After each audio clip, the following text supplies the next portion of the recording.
네, 안녕하세요. 유현태입니다. 네, 조금 늦었지만 K리그 리뷰 하나 하러 왔습니다.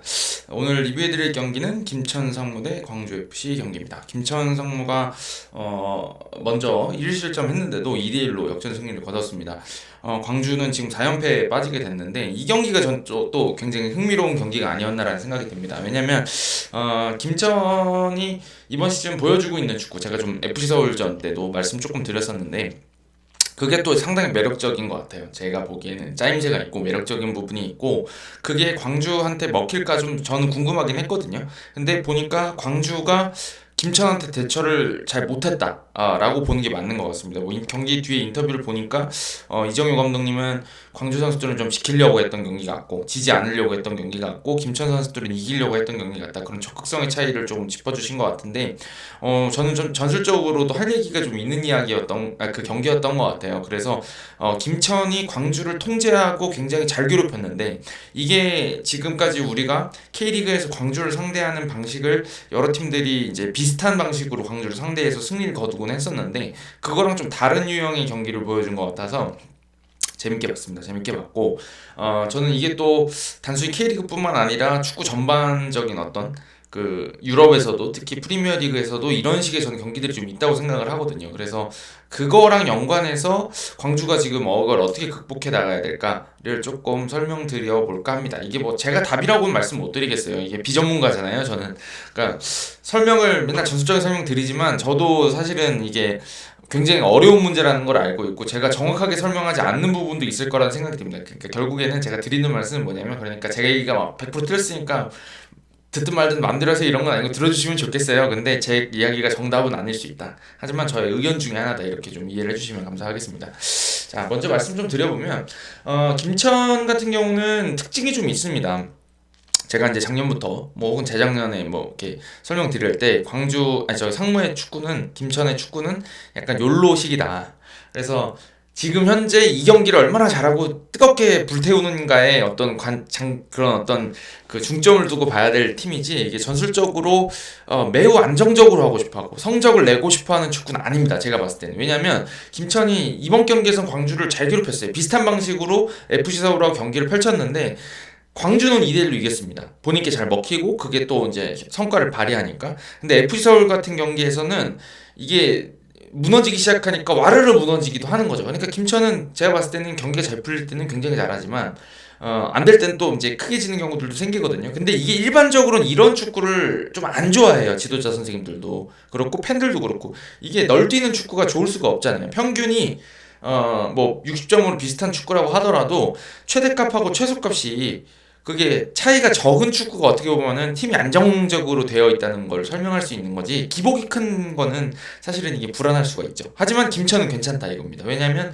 선수들 자체도 어떻게 보면은 성적보다는 본인들의 기량 상승이나 경기력 유지나 발전을 위해서 조금 더 적극적인 축구를 많이 하고, 그것 때문에 김천 갔다 와서 실력 느는 선수들이 상당히 많죠. 얘 왜 이렇게 잘해졌지? 그러니까 그게 경험치도 꾸준히 먹지만 본인들이 겁먹고 했던 것들, 지지 않기 위해서 했던 축구들하고 다르게 본인들이 원하는 축구를 좀 할 수 있었기 때문이라고 저는 생각하거든요. 근데 이번 경기에서도 그렇게 지난번 그 FC 서울 경기에서 크게 졌음에도 불구하고 과감하게 전진하고 싸움을 걸 수 있었던 거는 그런 영향이 있었다고 생각을 하거든요. 근데 이제 이렇게 과감하게 믿고 나오는 김천의 축구에 대해서 광주가 어떤 대응을 보여주느냐가 전 중요하다고 봤는데 광주가 생각보다는 그거에 대해서 대처를 못했던 것 같습니다. 네, 그래서 그 얘기를 좀 드리려고 하는데, 제가 이제 다른 방식으로 김천이 광주랑 다른 방식으로 그 다른 팀들하고 다른 방식으로 광주를 상대했다고 말씀드렸는데 저는 이렇게 생각합니다.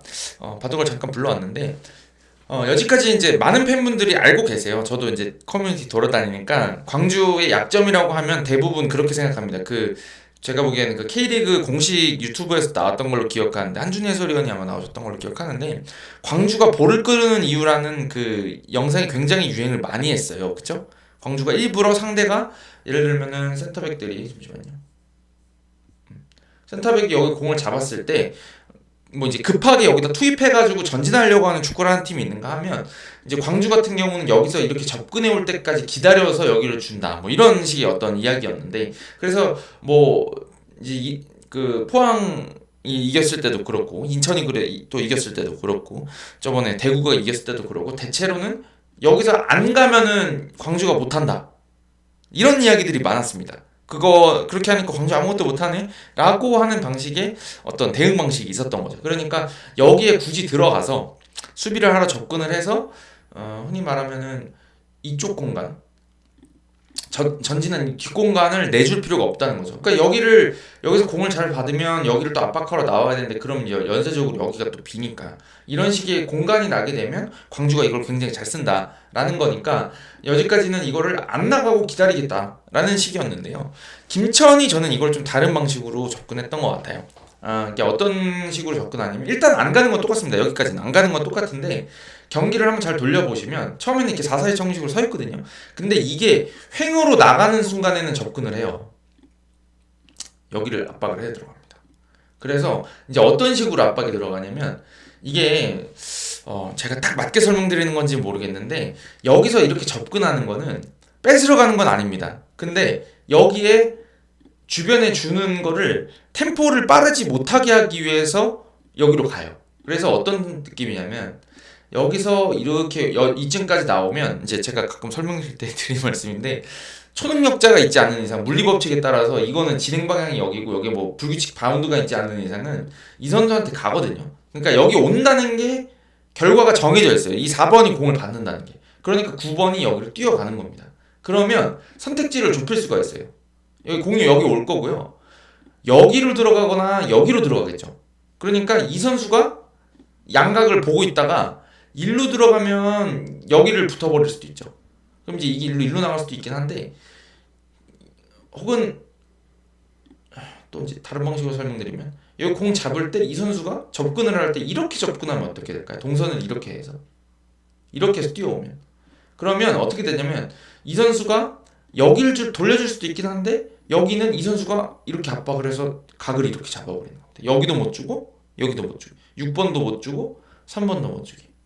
그러면 보면 이쪽으로 제한을 시켜놓을 수가 있어요. 패스키를 제한하는데 여기서도 마찬가지인 게 여기 오면 물리법칙에 따라서 5번한테 가겠죠. 볼이 이쯤 와 있으면 그러면 여기가 잡으러 가는 겁니다. 굉장히 적극적으로. 그래서 여기 오면 그냥 뻥 차거나 11번한테 밀어넣는데 여기도 마찬가지예요. 여기도 공이 이쯤 나오면 여기서는 못 나오게 죽여버리는 겁니다. 딱. 그러고 여기 있는 선수들이 우르르 몰려와서 잘 뛰니까 다들 젊고 일로 와서 여기를 감싸버리는 거죠. 그러니까 이게 뭐냐면 처음에는 접근을 안 하다가 상대가 공을 돌리기 시작하면 방향을 한쪽으로 제한한 다음에 측면에서 잡아먹는 형태였어요. 그래서 전반전에 잘 보시면 유난히 그 광주의 풀백들이 앞으로 전진시키는 게 굉장히 급하게 보이고 그 다음에 이쪽 윙 쪽이 공을 잡을 때 따라 나오는 풀백 김천의 풀백 선수들이 돌지 못하게 하면서 이걸 다시 밀어넣는 경우들이 굉장히 많았습니다. 그러니까 여기서부터 볼이 돌질 않으니까 광주가 여기에 들어오겠다 어쩌겠다 이런 게 아니라 그냥 계속 경기 흐름이 무너지는 거죠. 그래서 센터백들부터 빌드업하는 게 굉장히 어려워진 경기였습니다. 제가 보기에는. 그래서 뭐 김천이 내려가 있는 경우들도 당연히 있습니다. 그리고 어떤 때는 압박이 풀려서 본인들도 빨리 내려가야 될 상황이 되기도 하는데 경기의 한 3분의 2 정도 저는 그 정도까지는 특히나 전반전은 더 그랬는데 전반전에는 특히나 김천이 한 압박 라인이 보통 경기장 중에 보면은 한 이 정도에 잡혀 있고요. 미드필더가 센터 라인에 거의 잡혀 있고 처음에 압박하는 선수들이 갑자기 이렇게 좁혀 서 있다가 압박이 들어가서 본인들이 압박을 시도할 때는 라인을 올려서 거의 상대편을 편티박스 앞까지 눌러놓는 형태들이 굉장히 많이 났습니다. 근데 이게 아시겠지만 라인이 높을 때는 장점이 뭐냐면 예를 들면 라인이 이렇게 높으면 이 뒤로 물러나면서 공을 돌릴 여유가 생겨요. 예를 들면 이렇게 깊이 내려오면 이 선수들이 벌어지고 그럼 여기 다시 들어갈 공간이 많이 생기는데 이게 조직적으로 들어가서 얘네가 다 전진해 와 있고 본인들이 최종 라인이 여기까지 이렇게 잡혀 있다 보면 여기서는 뒤로 물러가는 공간이 없거든요. 여기까지 이렇게 내려와 버리면 골키퍼가 직접적으로 위협을 당할 수가 있으니까 그러다 보니까 압박의 강도가 높아지고 효율적으로 압박을 해서 저 높은 위치에서 압박을 할 수 있다 그러면 상대를 더 괴롭히기가 쉬워지는 거죠. 그래서 짧은 패스로 능사로 풀어가는 게 아니다 이런 얘기를 많이 드리기도 하는데, 제가 이럴 때는 제가 뻥축구에 말씀드리면서 그러잖아요. 짜임새만 있으면 뻥축구가 나쁜 축구가 아닙니다라고 하는데, 이렇게 압박됐을 때는 여기다가 연결하고 이쪽에서 세컨드 볼 싸움을 벌여서 다시 전진하고, 그럴 때는 이 선수들이 깊이 다시 올라가니까 이렇게 올라와서 다시 볼 돌릴 수 있는 후방의 공간을 확보하는 것, 이런 것들이 또 유효한 전술이 될 수 있다 이렇게 말씀을 드리는 거였는데, 김천이 결국에는 이번 경기에서는 중앙을 처음엔 잘 쌓아놓고 있다가 전방 압박을 타이밍 좋게 나가면서 그거를 상대를 센터백들이 공 잡고 있는 걸 바로 뺏겠다는 게 아니라 측면으로 유도하고 측면에서 그걸 다시 압박하는 형태들을 굉장히 잘 사용했던 했다라고 말씀드리고 싶은 겁니다. 이게 제가 가끔 친구들하고 혹은 후배들하고 축구할 때 제가 잔소리를 할 때가 있는데, 그럴 때 많이 말을 하는 건데, 그러니까 그 유도 선수들 이렇게 기싸움을 많이 하잖아요. 그 목 기시거나 이 팔 기술 소매 싸움을 많이 하는데, 이게 보시면 알겠지만 이걸 너무 꽉 잡고 있고 완전히 틀어지려 그러면 여기서 팍 빼면 빠져요. 근데 이거를 어느 정도 적당히 잡고 움직이는 거에 맞춰서 이렇게 하면 땡기려고 할 때 그거에 맞춰서 움직이면, 적당한 거리를 두고 움직이면 힘을 꽉 주는 게 아니라 이게 잡히지도 않고 그렇다고 떨치지도 못하는 상황이 되거든요. 이게 이렇게 떨치려고 하는데도 움직이면, 그러니까 이게 이 얘기를 제가 왜 드리냐면, 지금 여기서도 마찬가지인 게, 애초에 압박 들어갈 때 이렇게 바짝 붙어버리면 이 선수가 공을 잡고 이렇게 뒤로 도망가 버리면 뒤에서 쫓아가는 형국이 된다거나, 아니면 여기서 너무 느슨하게 잡아버리면 여기서 공을 잡고 돌면 뒤늦게 오면 이제 패스가 풀려나가게 되는 상황이 되거든요. 근데 이게 아니라 이 선수 두 선수가 마치 적당한 거리를 두고 있는 자석이 붙어 다니듯이, 자석처럼은 아니지만 적당한 거리를 두고 이 선수가 이동하면 이 선수가 이만큼 거리를 두고 계속 이동하는 거예요. 이쪽으로 바깥으로 나가면 이렇게 나가고요, 거리를. 그래서 돌아서지도 못하고, 그렇다고 도망가 버리자니 금방 따라와서 이렇게만 하면 패스를 못 주는. 그래서 이 선수가 애매한 위치에서 공을 받을 수밖에 없고, 공을 받는 순간에는 바로 압박 들어갈 수 있는 위치를 계속 김천 선수들이 잘 잡고 있었던 겁니다. 특히나 후방을. 이 선수들은, 앞쪽에 있는 선수는 조금 압박하고 급하게 공을 돌리게 만드는가 하면, 이쪽은 처음부터 너무 완벽하게 틀어지거나 혹은 느슨하게 두는 게 아니라 계속 이 선수들의 움직임에 따라서 움직이고 하면서 적절거리를 잘 움직이고 있다가 패스 딱 들어오는 순간 너 죽어라 팍 붙어버리는 거죠. 그러면 자꾸 김천의 그 수비에 광주의 그 공격이 확률이 떨어지는 패스들을 할 수밖에 없고, 그게 전방으로 연결이 되면 어려워지는 거죠. 왜냐면 수비는 불안하게만 공을 잡게 해놓으면 성공이죠. 뒤로만 보내도 사실은 성공입니다. 앞으로 못 들어오게만. 근데 공격 선수들은 완벽하게 잡아서 앞으로 전진해 놓거나 본인 걸 만들어서 동료한테 연결을 해야 되거든요. 그거는 확률의 측면에서 봤을 때는 김천의 수비수들이 좀 더 쉬운 상황이 됐다고 볼 수가 있는 겁니다. 근데 이게 저는 굉장히 광주한테 시사하는 바가 좀 있었다는 생각이 듭니다. 여지까지 광주를 만나는 팀들은 내려서서 주로 운영을 했었고요. 그거 가지고 역습을 펼치는 팀들한테 광주가 좀 무너지는 경우가 있었고, 그러니까 결국에는 뭐 인천전도 그렇고 대구전도 그렇고 사실 뭐 포항전도 그렇고, 포항전은 조금 좀 다르다고 생각은 하지만 또 뭐 이종현 감독님도 인터뷰가 나와서 댓글 달아주신 분도 있더라고요. 어찌됐든 제가 드리고 싶은 말씀은 점유율만큼은 광주가 많이 잡고 있었는데, 이번 경기에서는 진짜 광주가 유의미한 점유율을 많이 잡고 있었느냐라는 거를 잘 모르겠어요. 그냥 뭐 70%, 60%, 70대 30 이렇게 되지도 않았을 뿐더러, 이게 상당히 광주가 볼을 잡고 있는 것 자체조차도 굉장히 어려워했던 경기라는 생각이 좀 듭니다.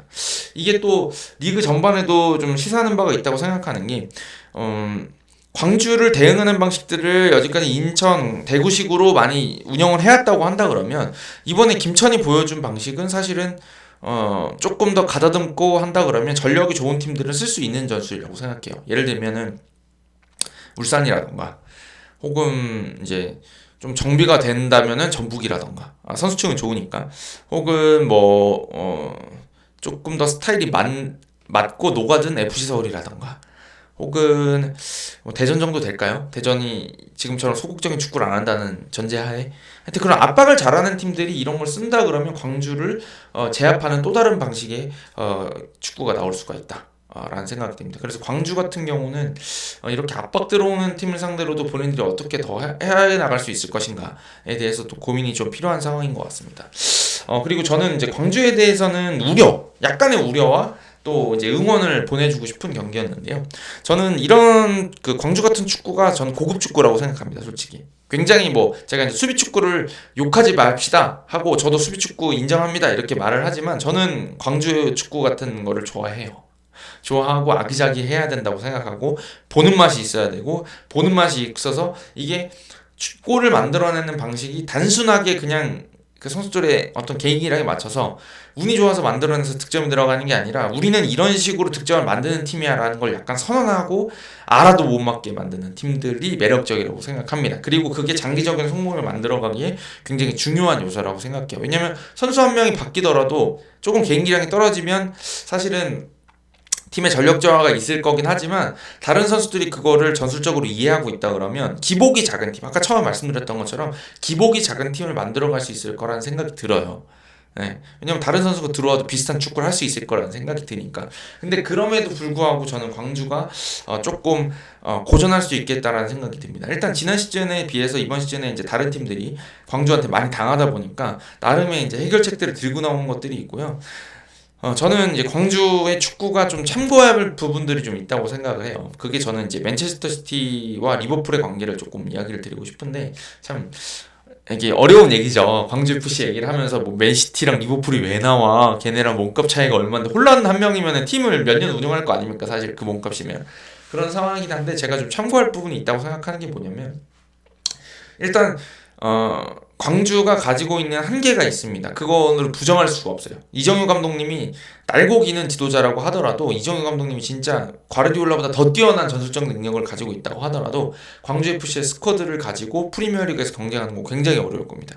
근데 그 얘기를 왜 드리냐면 광주 FC 선수들의 기량을 막 폄하하거나 그런 게 아니라 그게 이제 광주에 어울리는 선수들이고 그게 광주에서 또 성장하면서 더 좋은 팀으로 가고 있는 선수들이 나오고 있고 하기 때문에 제가 그걸 욕하고 싶은 게 아니라 선수들의 노력이나 이런 걸 욕하고 싶은 게 아니라 광주가 하려고 하는 축구가 굉장히 기술적으로 완성도가 높아야 되는 축구입니다. 이번 경기처럼 압박을 해오는 팀도 마찬가지고 그 압박을 해온다는 거는 생각할 시간이 줄어든다는 얘기잖아요. 그러니까 더 정확하게 보내서 우리 동료들이 그 공을 더 쉽게 빠르게 정확하게 잡아놓을 수 있게 주는 선수의 기술도 굉장히 중요한 거예요. 받는 선수의 기술도 중요하고 그 다음에 생각할 시간이 줄어드니까 그 기술적인 거가 공이 예쁘게 오지 않으면 그걸 잡아놓는데 신경을 써야 되는데 그런 게 없어져야 된다는 얘기거든요.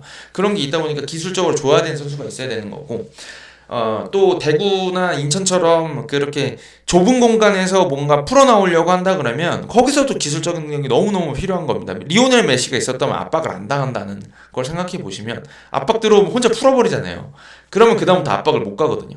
어떻게 보면 이제 그런 기술적인 선수들이 필요하다는 거예요. 그래서 제가 그 예전에 해외축구 리뷰를 하거나 기사 쓸 때도 많이 그랬지만 과르디올라 팀에는 기술적으로 뛰어난 선수들이 꼭 공격 이선에 있습니다. 그리고 그 선수들이 개인 돌파도 잘해요. 드리블러가 꼭 있어요. 뭐 요즘에는 뭐 그릴리시라던가 베르나르도 실바라던가 그전에는 라임 스털링이라던가 그전에는 뭐 아르헨 로벤이라던가 혹은 뭐 리오넬 메시라던가 이런 솔로 플레이가 가능한 선수들이 늘 있었거든요. 근데 그 선수들이 보통 비싸요. 왜냐면은 혼자 뭔가 마법을 만들어내는 선수들이니까 비싸게 돼 있어요. 혼자 돌파가 가능하고 볼키핑이 좋고 위쪽에서 압박에 대처가 되는 선수들인데 그거는 당연히 비쌀 수밖에 없는 선수들이거든요. 그게 이제 광주 FC가 가지고 있는 시민구단이라는 한계에서는 사실은 어려운 부분이 좀 있는 거죠. 사실은 그럴 수밖에 없다. 그러니까 이거를 광주가 저는 노력하는 방식이 본인들의 전술적인 완성도를 더 높여가겠다라고 하는 식으로 접근을 하고 있는 상황인데 그게 이제 어려울 수도 있겠다라는 생각이 조금 드는 겁니다. 하지만 이제 노력을 해야죠. 어떻게 하겠어요? 가지고 있는 풀은 정해져 있고 당연히 그러면 이 선수들을 극대화시키는 수밖에 없죠. 이거 그 일본에 있는 장인들처럼 그 극한의 어떤 이 0.1점이라도 더 올리기 위한 그 갈고 닦는 연마하는 그런 노력이 필요한 상황이 되고 있기 때문에 광주 FC가 더 저는 좋아질 거라고 생각하지만 그게 어느 순간에는 좀 벽에 부딪힐 수도 있을 것이고 어려운 순간들이 있을 것이고 또 이번 경기에서도 저는 조금 어긋났던 부분들이 있었던 것 같아요. 그게 이제 체력 문제일 수도 있겠죠. 주중 경기를 치르고 또 왔기 때문에 체력이 떨어지면 기술도 떨어지고 기술이 떨어지면 당연히 생각할 시간이 부족해지고 이런 게 연쇄적으로 나타나니까 그런 경기가 좀 있었던 그런 영향이 좀 있었다는 생각이 들고요. 하여튼 그리고 또 여기 하나 더 있었다고 생각해요. 저는 김종혁 주심이었잖아요. 그 경기 주심이. 근데 김종혁 주심은 다들 아시다시피 굉장히 관대합니다. 제가 보기엔 저렇게 관대해도 되나 싶을 정도로 관대하다. 물론 카드를 꺼내기 시작하면 계속 꺼내죠. 어느 순간 경고가 나오기 시작한다. 그러면 막 나와요. 카드가 막 나오는데 그 전까지 카드가 처음으로 나오기 전까지는 너무너무 관대한데, 그런 거는 사실은 김천처럼 압박하고 싸움 걸기 좋아하는 팀한테는 굉장히 좋은 거고, 광주처럼 볼을 좀 더 돌리고 싶은 팀한테는 부담스러운 주심의 성향일 수밖에 없었죠. 그런 것들이 여러 가지 겹쳤다고 생각하는데, 어찌됐든 광주가 그런 점들을 좀 고려해야 될 부분이 있는 것 같습니다. 우리가 기술적으로 뛰어난 선수가 사실은 많지는 않을 수도 있겠다. 그래서 조금 투박하게 해야 될 때도 있다라는 걸 조금 인정해야 될 부분도 있지 않을까라는 생각이 듭니다. 네, 사실은. 그래서 이걸 어떻게 풀어갈까, 사실은. 저는 이제 좀 투박하게 해도 돼 라고 말씀드리고 싶은데, 이제 이정효 감독님은 아니야, 더 세밀하게 할 거야. 더 말도 안 되게 세밀하게 해서 아빠가 어떻게 들어오든 다 풀어버린다. 이렇게 접근하실 수도 있다는 생각이 들어요. 그래서 그거를 좀 지켜보셔야 될 것 같습니다. 축구 자체는 저는 의심할 바는 없다고 생각해요. 근데 이제 최근에 보면은 이제 이정효 감독님이 굉장히 스타 감독이 되고 있다 보니까, 야, 이정효 감독 축구 별거 아니야 라고 또 말씀하고 싶어 하는 분들이 계신 것 같은데, 저는 무적의 축구는 없다고 생각해요. 완벽한 축구, 무적의 축구는 없습니다. 하지만은 더 좋은 축구가 있고, 혹은 어떤 지도자가 이게 내 축구야 라고 선언하게 된다 그러면 그거의 완성도를 높여가는 거에 대해서는 늘 박수를 보내드릴 전 준비가 되어 있습니다. 그런 의미에서 이정효 감독님이 어떤 선택을 하든 이제 조금 실리적으로 접근해서 어떤 때는 뻥축구를 조금 섞든 혹은 더 세밀하게 하든, 저는 늘 응원할 준비가 되어 있고 그런 축구를 좀 보고 싶긴 합니다. 네, 더 세밀하게 하는 축구도 얼마나 더 잘하는지 한번 보자, 이런 생각도 좀 있거든요. 그래서 그 점을 조금 광주 팬들께서도 인내심을 가지고 좀 지켜봐 주셔야 될 것 같고, 다른 팀들 팬들께서는 야, 오늘 어떻게 나오는지 한번 보자, 우리는 근데 우린 이렇게 하네, 이번엔 어떻게 하는지 보자, 이렇게 보면은 광주를 상대로 만나는 팀들께서도 재밌게 보시지 않을까라는 생각이 듭니다. 왜냐면 재밌는 축구를 하잖아요, 상대편이. 그럼 그거에 대한 우리가 대응을 어떻게 하는지 지켜보는 것도 당연히 즐거운 요소가 아닐까라는 생각이 듭니다.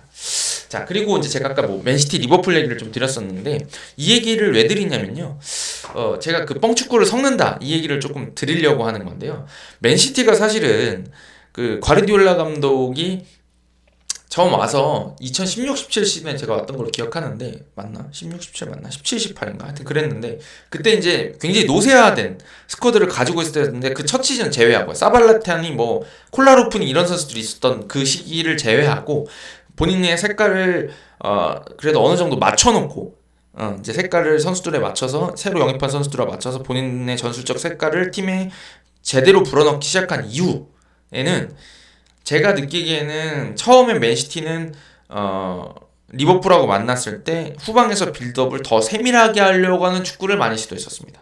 제가 느끼기에. 그러다가 두드려 맞는 경기들이 나왔죠. 그게 2017-18 제가 한창 기자 생활하면서 즐거워했던 시기였던 것 같은데, 그때 막 시즌에 챔스 8강에서 만나서도 막 지고, 크게 지고 막 그랬던 경기들이 4번 싸워서 막 3번 지고 이랬던 경기들이, 그런 시즌이 있었는데, 그 시즌이 보통은 과르디올라가 리버풀을 상대로 더 세밀하게 빌드업을 해보겠다라고 했던 시즌들이었던 것 같아요. 근데 2019-20 그 이후에 이제 챔피언스리그 우승에 도전하기 이제 본격적으로 리그를 완벽하게 잡아놓고 그랬던 2020년대에 들어서서부터는 제가 느끼기에는 시티도 리버풀을 만났을 때는 볼을 억지로 잡으려고 하진 않습니다. 본인들이 점유율을 잡고 있고 리버풀이 덤비지 않으면 주도권을 잡고는 있지만, 어느 순간에 아까 말씀드렸던 것처럼 본인들이 2라인까지 잡혔다, 압박당해서. 근데 여기서 이제 억지로 돌리다가 이게 잘린다거나 혹은 미드필더로 들어가는 게 잘린다거나 그러면 바로 역습을 맞아서 지게 되니까, 이럴 때는 앞쪽으로 차놓고 중원에서 세컨드볼 싸움 벌이는 경우들이 많습니다, 사실은. 그래서 최근까지도 경기를, 시티랑 리버풀 경기는 많이들 보실 텐데, 그 경기를 보시면은 완성도가 어떻게 나오냐면요, 개싸움에서 시작돼서 그 다음에 전환 속도가 어마무시해서 그 두 팀의 경기가 수준이 진짜 높아요. 일단 리버풀도 볼 돌리다가 전방 압박 시도하거나 이쪽 앞쪽 투입돼서 중원에서 딱 싸움이 벌어지면 진짜 개처럼 싸웁니다. 진짜 몸을 안 빼고, 그렇다고 거친 건 아니에요. 막 이렇게 상대를 다치게 하겠다는 게 아니라 몸을 빼지 않고 막 싸웁니다. 막 싸우다가 어느 순간에 공이 딱 발 앞에 떨어져서 연결이 딱 됐을 때, 이때 전환 속도가 어마무시해요. 여기서 우리 편은 공 완벽하게 잡았다 싶으면 여기서 앞으로 튀어나가기 시작하는데, 혹은 마찬가지예요. 반대로 여기서 6번이 딱 싸움 이겼다 해서 공이 딱 여기 딱 잡았다, 그러면 앞에서 튀어나가는 그 전환 속도들이 어마무시해요 진짜. 그래서 딱 압박에서 끊어낸 다음에 툭 탁탁탁 하면은 벌써 골대 앞에 가서 득점할 수 있는 찬스가 딱 나와 있거든요. 그러니까 제가 이 얘기를 왜 드리냐면, 광주 FC도 그런 식의 전개를 할 필요도 있다는 거예요.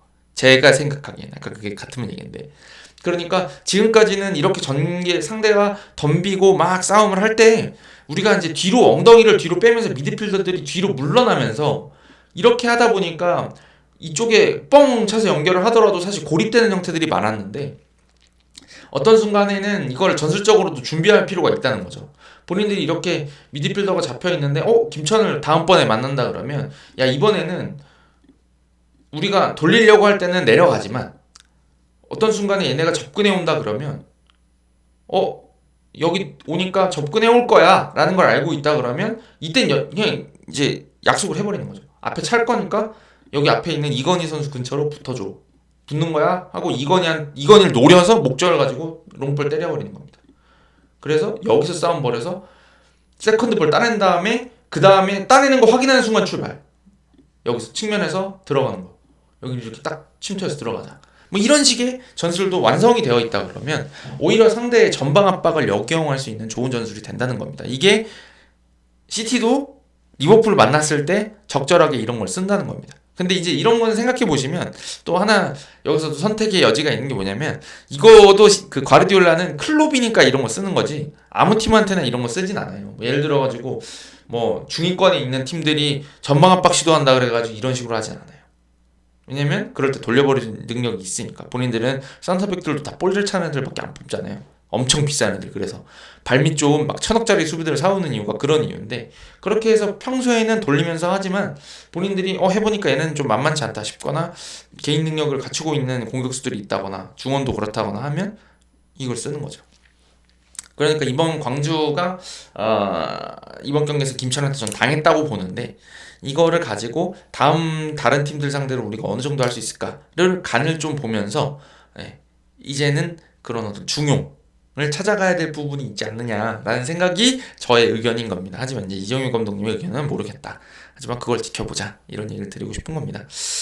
저는 개인적으로 이렇게 색깔이 뚜렷한 팀들이 많은 것들이 재밌습니다. 왜냐면 제가 이제 다음 경기를 이제 대구 FC하고 FC 서울 경기를 좀 리뷰를 하려고 하는데, 좀 FC 서울 리뷰는 좀 많이 했기 때문에 대구 FC 리뷰를 좀 많이 드리려고 해요. 근데 아시겠지만 대구가 좀 최근에 이제 보니까 팬들 여론도 안 좋고 한데, 수비적인 경기를 하는 팀들이 썩 경기가 재밌지 않은 경우들이 많이 나옵니다. 특히나 양팀 다 수비적인 경우, 혹은 양팀 다 지키면서 하려고 하는 경우에는 이게 쉽지가 않죠. 왜냐면은 역습을 노골적으로 노리는 팀이니까 공격에 자신이 없으면 소극적으로 내려가서, 우리도 그러니까 그 수비하는 팀을 상대하는 팀도 우리도 역습에 당하지 않기 위해서 밸런스를 유지하면서 조심스럽게 공격을 할 수밖에 없거든요. 그러다 보면 이제 90분이 너무 팽팽하기만 하고 아무것도 나오지 않는 경기들이 종종 나오게 되거든요, 사실은. 그러니까 이게 전술적으로는 굉장히 조심스러웠지만 재밌었습니다 이렇게 나오기도 하지만, 어떤 때는 화끈한 경기를 보고 싶으신 분들은 진짜 재미없네 이렇게 얘기 나오거든요. 근데 이제 이런 김천이나 광주 같은 팀들이 만나면 본인들이 가지고 있는 색깔을 막 보여주려고 하고 일단 덤비고 싸움 걸고 막 이러니까 이런 축구들이 재밌거든요. 그러니까 이런 축구들이 많아져야 된다고 봐요, 또 저는. 그런 측면에서 두 팀 다 칭찬을 많이 하고 싶었고요. 그 다음에 패배한 광주도 그렇지만 승리한 김천도 그렇지만 패배한 광주도 그 노력에 대해서는 박수를 쳐야 될 거고, 조금 더 지켜보면서 호의적인 눈으로 봐야 되지 않겠느냐, K리그 제3자 팬들께서도. 얘네가 좀 재밌는 축구야 우리도 더 재밌게 할 수 있다, 이렇게 생각해 주시면 좋을 것 같습니다. 그래서 리그가 좀 흥미로워졌으면 좋겠다, 그런 의미에서 김천과 광주의 몫이 중요하다, 이렇게 정리를 드리면서 가볼까 합니다. 오늘 요거 리뷰하고요, 하나 더 리뷰해 보도록 하겠습니다. 일단 감사드리고요, 다음에 또 뵙겠습니다. 감사합니다.